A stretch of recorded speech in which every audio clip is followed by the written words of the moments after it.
तो दोस्तों आज हम देखेंगे कबीर की साखी भाग 3। आज हम एनसीईआरटी देखेंगे। तो शुरुआत करते हैं। कबीर 1398 से 1518।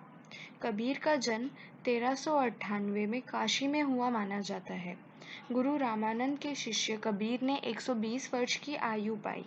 जीवन के अंतिम कुछ वर्ष मगहर में बिताए और वहीं चिर निद्रा में लीन हो गए।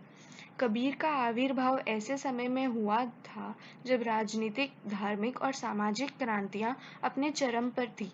कबीर क्रांतदर्शी कवि थे। उनकी कविता में गहरी गहरी सामाजिक चेतना प्रकट होती है। उनकी कविता सहज ही मन को छू लेती है।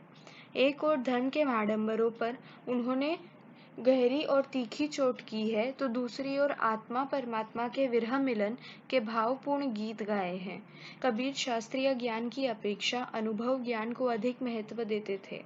उनका विश्वास सत्संग में था और वे मानते थे कि ईश्वर एक है, वे निर्विकार है, वह अरूप है।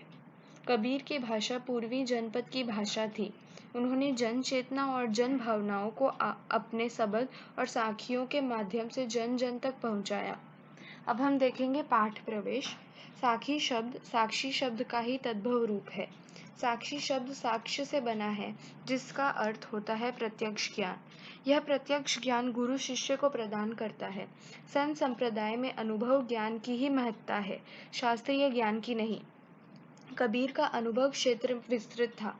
कबीर जगह जगह भ्रमण कर प्रत्यक्ष ज्ञान प्राप्त करते थे। अतः उनके द्वारा रचित साखियों में अवधी, राजस्थानी, भोजपुरी और पंजाबी भाषाओं के शब्दों का प्रभाव स्पष्ट दिखाई पड़ता है।